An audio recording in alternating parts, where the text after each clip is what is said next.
All right, good morning. Welcome to the channel. You're joining me here. We are in Denver, Colorado, um, in some heavy traffic here in Denver. So it's about 7:53 in the morning, a little bit of rush hour morning traffic here. So I was headed up to Denver today. So I thought I'd um, pop on. Let's make this video here, looking at a little bit more of a complex situation when we're looking at FSD and how it handles in these types of situations. So we're here on the interstate in Denver um, in rush hour. So as you can kind of see on the map as well, the yellow and the red, going all the way um, through Denver basically. So let's kind of just see how FSD handles here as we're making our way through the city here. So if you've ever been to Denver, Colorado, this is very common. Obviously in most big cities across the country where rush hour traffic. Like I said, it's almost 8 o'clock in the morning, so very heavy rush hour traffic. I'm 15 miles from my destination. It's still going to take me 32 minutes to get there. So we're going to run this a little bit just to kind of see how full self-driving handles here in this heavy morning rush hour traffic to kind of see how things handle if cars cut off, getting over, in those types of situations. So still running FSD 13.2.8. Like I said, it's now we're probably 2.5 to 3 months of not having an FSD update um, yet for Tesla. I think I saw somebody posting on X the other day of like please just give us where are you guys at with this? With full self driving and just trying to get an update here because after this update, it's been in a very much of a holding pattern for Tesla. But the response from Tesla was like a cooking emoji, so that things are cooking. Um, and so it's about more so in terms of like what are they cooking. So hopefully we're going to be getting an update pretty soon. But like I said, we're still running that 13.2.8 full self driving update here. But yeah, here we are in Denver. Like I said, it's very much stop and go, uh, heavy traffic here in the city, um, and where we're headed to as well. Like I said, we'll kind of pull out the map here so everybody can kind of see. Right, so we're going to drive up the interstate here, get off on what's called 6th Avenue in Denver, and then obviously that looks like it'll clear up there. So they want to do that. There we go. So that's kind of where we're headed. We're kind of driving through like the Denver Tech Center area right now. So speeding up, slowing down, and stopping. So let's kind of just see how this handles and see if there's anything that happens. Little Model Y there on our right.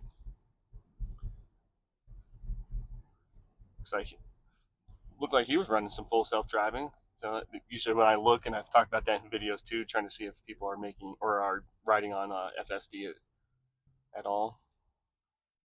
At least that's what it looked like. He was doing something with his hands, and so that's pretty cool. But yeah, I mean, when we look at in terms of full self driving itself, I mean, obviously this is your prime opportunity, right? When you're in this type of traffic to have a car that can kind of drive itself and pay attention, so you're not having to, you know, push the accelerator up and down, up and down, up and down, right? And you get to those points in this type of traffic where your legs going to get pretty stiff.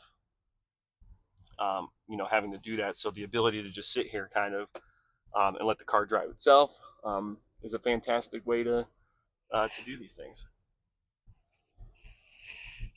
Sorry if that got loud. I was checking my mic. Um, but we're over here in the left lane. Looks about 8.5 miles before we're going to need to get over. So it's be good to kind of see, from the far left lane to get over almost all the way to the far right within the next 8 miles here in terms of how the car will be able to do that in this type of traffic. And then, and it's rush hour traffic. Everybody's going to cut you off and, get over whether from the right to the left or left to the right and so on and so forth. So it's an interesting way to see how this is all going to work. But like I said, this is very common here in Denver. southbound lanes on the interstate are going pretty fast. Northbound's going very, very slow. Everybody's probably driving into the city at this point to get where they need to go.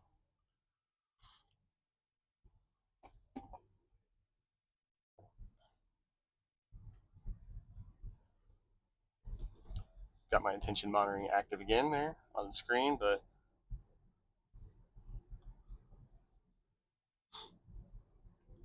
got another, looks like, that looks like probably a model. I can't X up in front of us here in the red. See if we can get up to them, see if they're driving full self-driving or not. I think that's pretty tinted windows. That's going to be a little hard to see. But that looks like a Model Y. Got a little additional spoiler on the back. But yeah, we're just cruising along here in this left lane through this rush hour. Like I said, here in about 8 miles, we'll get off the interstate. So kind of see how the car thinks here in terms of like when it should start getting over, to get over into this right lane, stay in there for a little bit, and then get over to the next lane, stay in there for a little bit. Or are we going to stay in this lane and then wait till the bitter end to try to get over all the way to get off the interstate? So we'll see how this goes.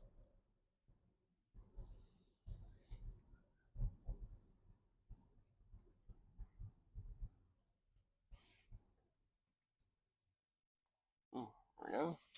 Sorry, I'm trying to make a little camera adjustment. There we go.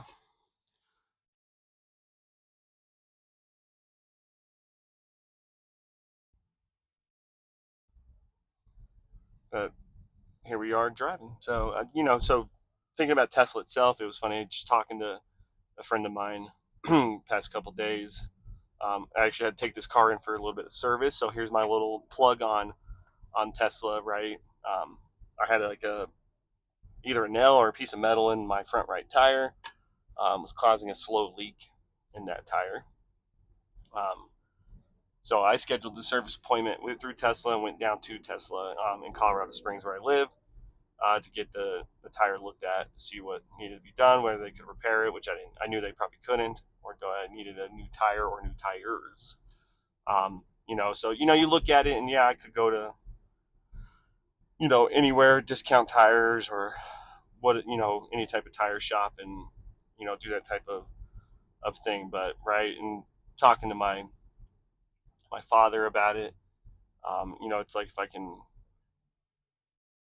do I need to save money, or if I can afford to do it at this point in my life, I can afford to do it. I'm going to take it to the place, to the company that I bought the car from, right? So I took it down to the Tesla service center. So I've had them come out to the house, did a tire rotation. So I've had this car almost for a year, coming up on Sunday. Had the tire rotation done, about 7,000 miles in or whatever it was.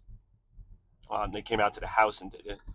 So that was my first experience with Tesla service. So the other day on Tuesday was the first time taking it down actually to Tesla. So I took it in. I was prepared, ready to sit there forever. So I had my computer, very nice waiting lounge at the Colorado Springs Tesla Service Center. So shout out there to them down in Motor City of Colorado Springs. So I took it in, had a 12:30 appointment. So I parked the car, went in. Guy went out, grabbed it. So I sat down, got my computer out, started doing some work, and was very shocked that 30 minutes later, because I saw it popping up on my app, and this is the great experience.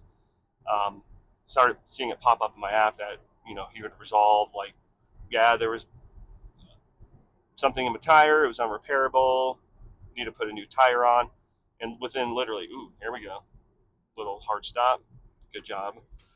Within literally 30 minutes, the car sitting out front or off to the side there at the service center, and the guy's like, well, that's your car out there, so just jump onto the app and pay your invoice, and you should be good to go. So the fact that I've been to car mechanics, let's say, before, right? I used to have a Honda CRV that I'd take in, whether you get brakes done or new tires and things like that, right? And dropping it off and like, oh yeah, we'll give you a call when it's done, type of thing, and it's an all-day affair. Because I think the last thing I did before I got this car on my Honda, uh, pretty sure I think it was the brakes, because I know I'd gotten new tires before that, but getting brakes done on the front of the car, and it took all day. Right, the good thing then at that time was I worked down the street, like literally down the street, so I was able to walk back to work. And then didn't get the phone call until like 3 in the afternoon. When I dropped it off at 9 in the morning or whatever it was, right? So the fact that Tesla can get dude swapped a tire, put a brand new one on. I didn't need more than one, which is good. So I guess at least my tread was in good shape around at least my left front tire. So he took that tire off, put it on, boom, good to go, and it was 30 minutes and it was done. So that was extremely, in my book. Um, Here's my review, I suppose, of the Tesla service, and the Tesla service center in Colorado Springs was fantastic. The fact that it was done that quick, because I was prepared. The estimate on the app was that I dropped it up or got there at 12:30, that it would be done by 3 o'clock, right? So that's what I was prepared for. So I literally was going to just sit there in the waiting room, had my computer out, was answering some emails, doing some work. But 30 minutes later, it was done, and I was on my way. So great experience down there at the Tesla. I'm sure hopefully all the Tesla service centers across the country are like that as well, right? So I was very impressed with it. But I saw a buddy of mine there too. The only hiccup I had when I was talking to him, I had to go back in, because my app and everything still said my car was in service. They hadn't clicked a certain button, so I had to go back in, tell them to do that. So I was telling my buddy that as well. But we were having this conversation about how great Teslas are. He was there actually with somebody who was getting one. Um, he had gotten one a couple years ago. Just got his wife the new Model Y. So we were chatting about that a little bit too. But having this conversation of you know at this point never going back, right, in terms of an electric, and probably me in terms of just having a Tesla itself, right? There's two right there, not that one, but it's the car that can do a lot.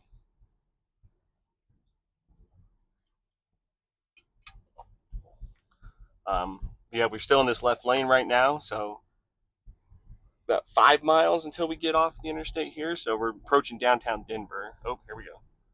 Oh, yeah. See, got over a little bit right there because everybody up ahead broke or hit the brakes pretty hard. So it looked like we were going to adjust and probably go into the shoulder here for a second.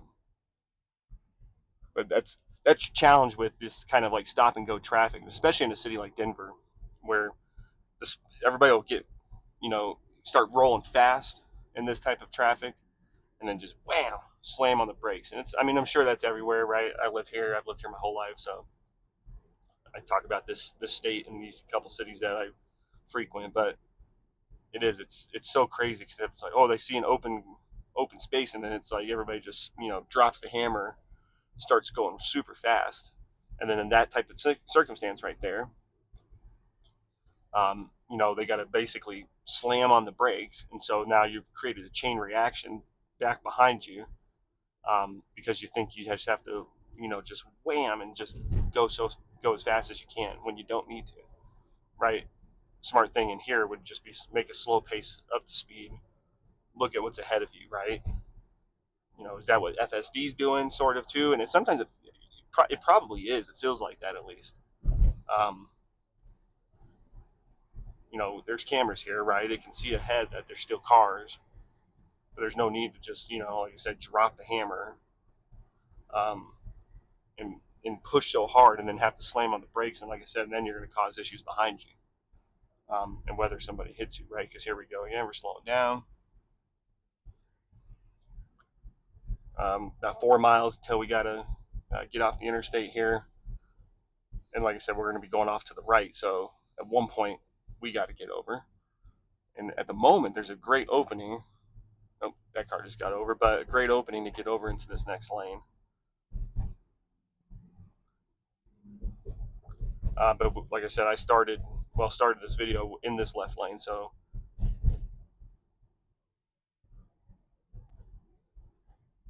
Sorry, got quiet there for a second. It's not my thoughts. I thought I heard an emergency siren. I think it's just that motorcycle or something in front of us, winding up like an ambulance or a police car.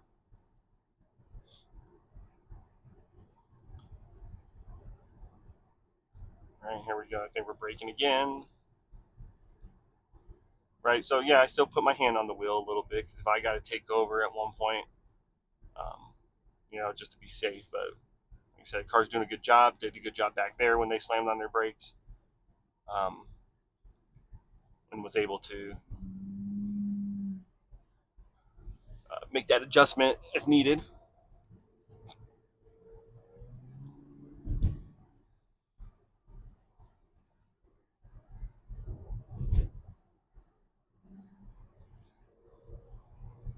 Device detected in hand. I know. It's taking pictures for a thumbnail. But cruising along right here. Probably going to hit a little bit more here coming up. So we'll see kind of, especially if we have a hard slowdown, what that does. But 3.5 miles now till our exit. So like I said, at one point we'll have to get over because the 6th Avenue exit is on the right side. But we're up to speed right now. So got through all that piece of rush hour.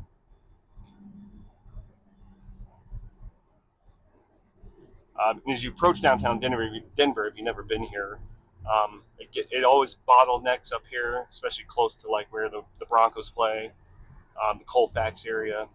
We're going to get off right just before that, but it also bottlenecks at 6th Avenue.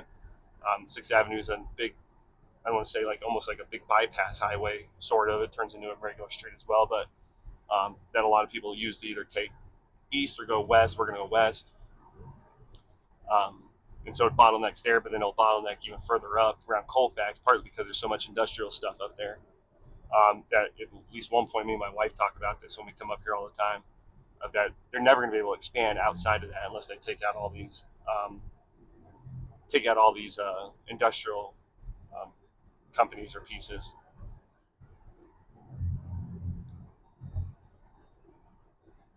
About 2 miles until our exit. So again, at one point here, we're going to need to get over.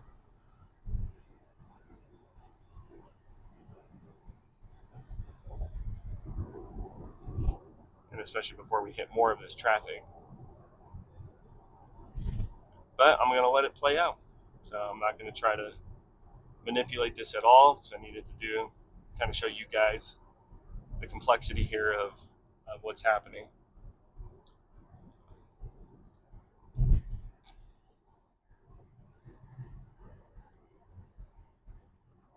Yeah, here's the slowdown area. I can kind of see it. Or should be braking here because these cars are braking in front of us. Motorcycles braking. Okay, so we have about 1.3 miles until our exit. So let's see how we navigate this. There we go. Ooh, not getting over yet though because this should have got done a little bit earlier when you had the chance when those lanes were going faster. But there we go. So make our first move over or lane change. I guess that's a better way to say it. Um,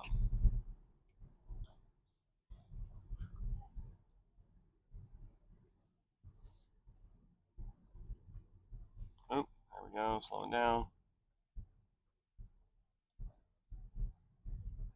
And that'll be our thumbnail. Okay.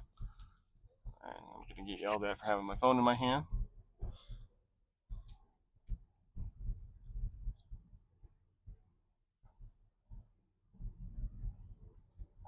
Okay, and so in about 1 mile, we'll get off here. So, and bottlenecked up here more. So we're going to be making some lane changes at this point.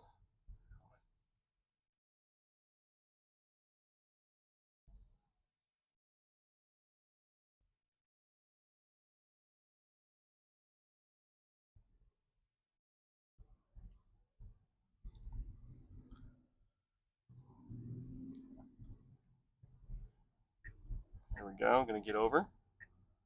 Had a feeling it would do it right there. Like I said, probably at least make one more. I think maybe two.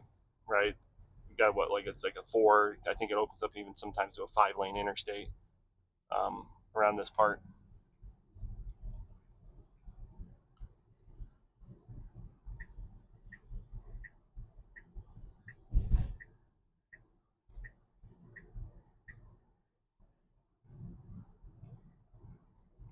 There's that. Could be our last lane change there. In terms of about half a mile before. Oh, I guess one more then. I lied. Knows more than I do. Well, I can't get over there. We got this guy in front of us too with his big John Deere or whatever. Oh, there we go. Now we're gonna be that car sticking out into the middle, blocking lanes. I guess at this point. Good job, FSD. There we go. Yeah, I misjudged that a little bit, so that's what causes backups. But this is the 6th Avenue exit here, so we're in good shape now. We're all the way over, and we'll be going west. And it's a little weird too how this breaks out too on the east versus west. So let's see if hopefully it reads it right. Because it came up here a couple weeks ago and got off right here too.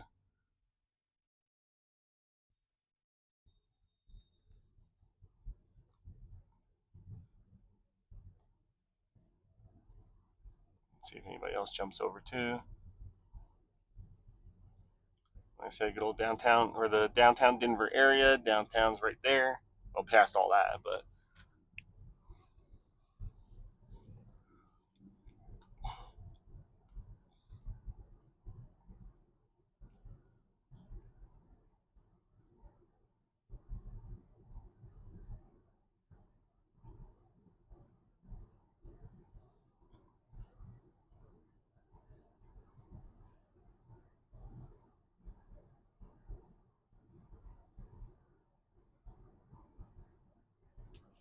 all right. And here's the 6th Avenue exit. So let's see here, because like I said, it gets it when we came here a couple weeks ago. We got off right here to go up to Casa Bonita, if you don't know what that is, but and I got even a little confused because the east one is on the left side and the west side, but west is that way and east is that way. So the west 6th Avenue goes this way, and then east 6th Avenue goes that way. Super weird, but it got it right. So because it's gonna like loop around right here.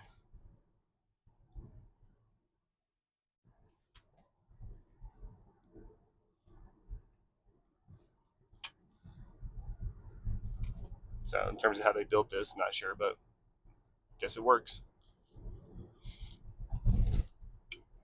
And I think we'll probably get up here on here, and then we'll probably end the video. But I'll give you the idea at least that um, good big city stop and go traffic. Um, in terms of like how FSD is going to handle. Like I said, we're running 13.2.8 like everybody else is at this point. It's been almost 3 months since Tesla has updated.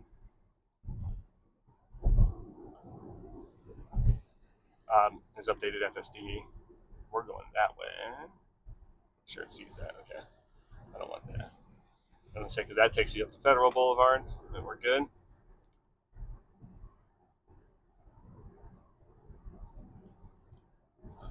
About 4.5 miles before we get off again, um, but I'll probably take. I'll take us off here. At this point, um, getting off 6 here to Kipling. So that's where we'll stop the video once we get off here. But because then I'm going to be right at my destination. I'm going to the Colorado High School State Track Meet is where I'm headed. Go see kids that are running it are from our school.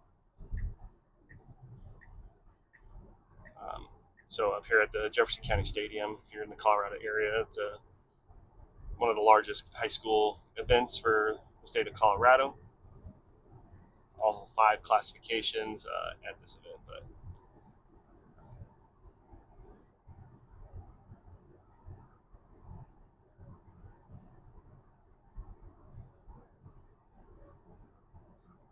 but that's probably where I'll start commentating.